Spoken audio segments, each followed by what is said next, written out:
Ayan guys. 1, 2, 3, 4, 5, 6, 7, 8, 9, 10.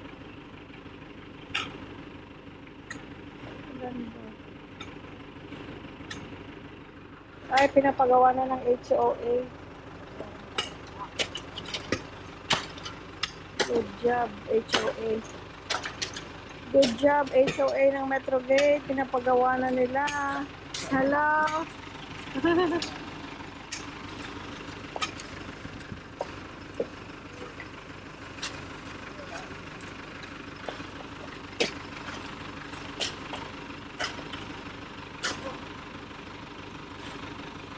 Ayan ang ating mga paso guys. Loam soil. Ipa na imimix natin sa loam soil.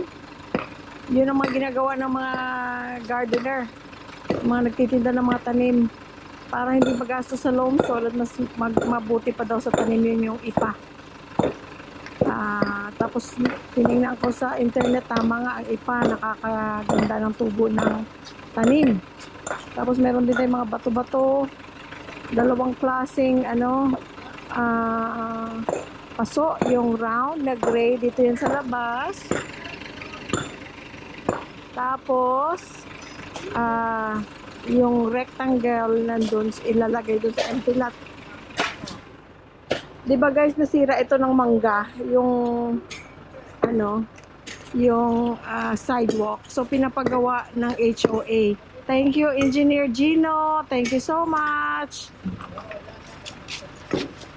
Timing naman yung time nila kasi syempre busy sila. Pero timing naman ang nagawa na yung dyan, oh. At least pagdating ng kubo, okay na yung simento.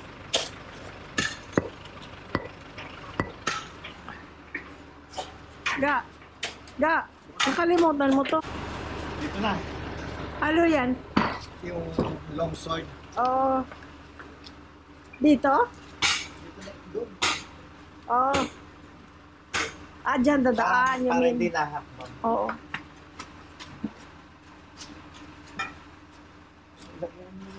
Ha?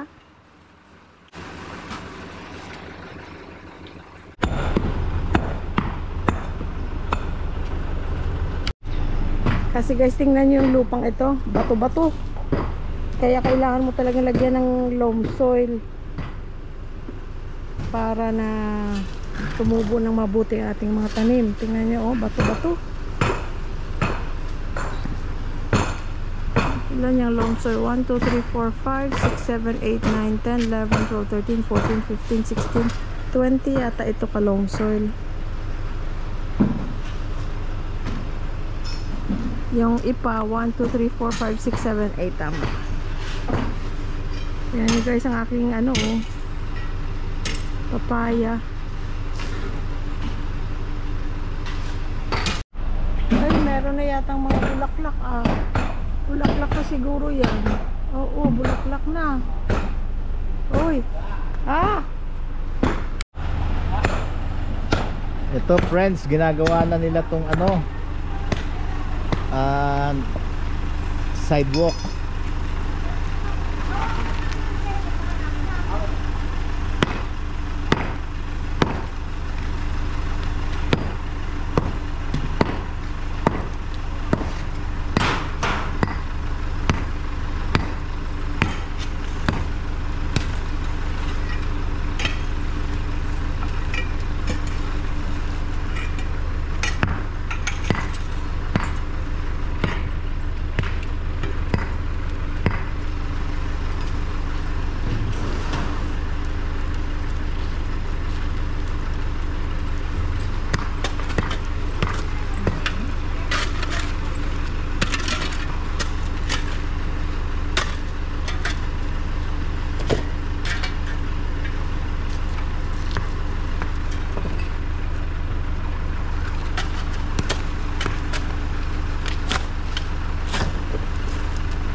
paso, pwede po dyan.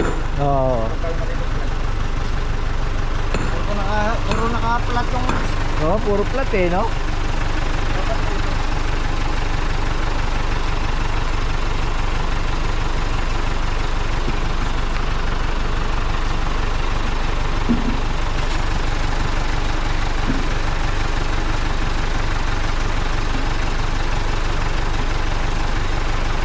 Yan. Isa pang bato? Para saan? Paso. Paso. Aluhin mo, ganun. Ano, Lakasan mo. kailangan iusog pa ng konti ito. Pagkano na pagkakapit na yung isa? Ren! Napakita mo ba ito?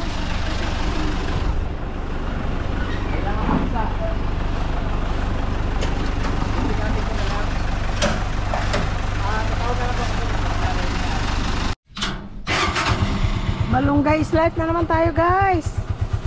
Tapos bumili ako ng patola at talong, 95 pesos with free malunggay. Ayan ang malunggay, guys. Oh. Thank you, Ray. Neighbor namin dyan, sabi niya anytime na gusto namin kukuha lang daw kami.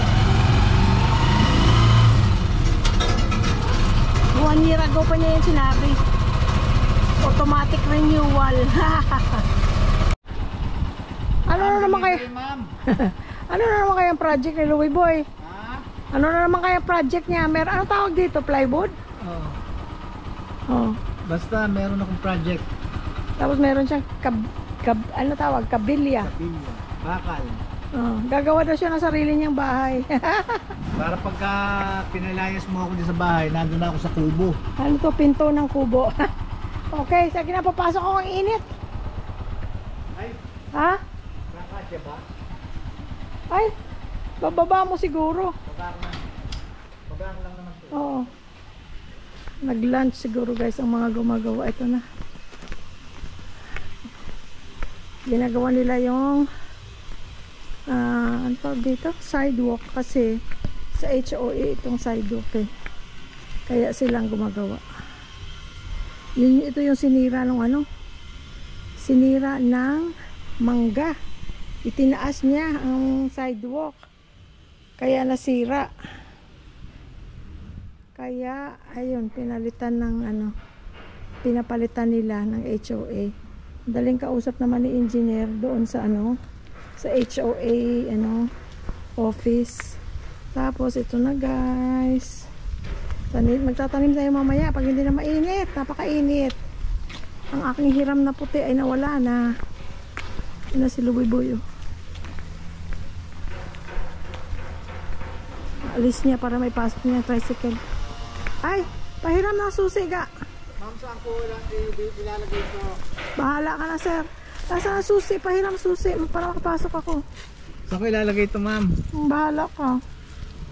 Kung saan mo ilalagay? Dumi ng garahe, oh, dahil sa mga dahon-dahon. Dahil mahangin. Mainit na mahangin.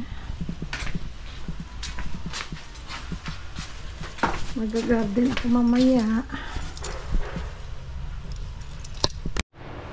Hi guys! Ayan, nagpapakulo ako guys ng tubig. Konting tubig lang. Tapos lagyan natin ng sibuyas, luya. Walang gisa-gisa, walang mantika. Ito ay tawag laswa sa amin. Kahit anong gulay na gusto mo, pwedeng pagsama-sama. So, meron tayo right now kalabasa, okra, patola. Dito ako excited sa patola. At saka, malunggay. Tapos, magpiprito tayo ng isda na hindi ko alam ang pangalan. Para siyang bisugo ang shape, pero iba namang kulay. Kalimutan ko na yung sabi ng ali na nagtinda dun. Hopefully makapunta tayo mamaya sa Talipapa kasi Wednesday merong Talipapa sa harap ng gate. So ito guys ang ating iluluto for lunch. May batang makulit oh. Batang kulit.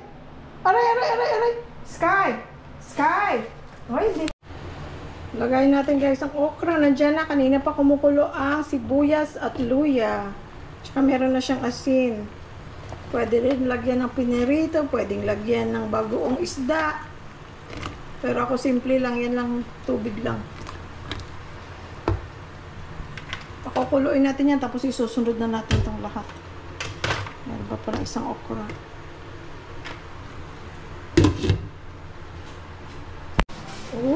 Ang sarap na ng itsura. Yan na ang patola. Gusto ko magtanim din ng patola. I like patola, tsaka very healthy ang patola. Okra din. High in fiber. Nakatulong sa paglinis ng ating bituka. Guys, pagka gusto nyo ng benefits ng okra, pero ayaw nyo yung slimy na okra kasi yung iba diba, ayaw nila yung slimy na pagkain. Pwede nyo lagdagan ng kamatis. Ito yung ganitong luto na may sabaw. Pag may kamatis siya guys, hindi siya nagiging slimy. Yung acidity ng kamatis, nawawala yung pagka-slimy ng okra. Kuluin natin guys, tapos lagay na natin ang malunggay. Wow! Sinong naglalaway? Kumain na tayo, malapit na, kakain na. Eto guys, luto na. Ang sarap. Oh. Sarap guys, 'di ba? Very fresh ang lahat.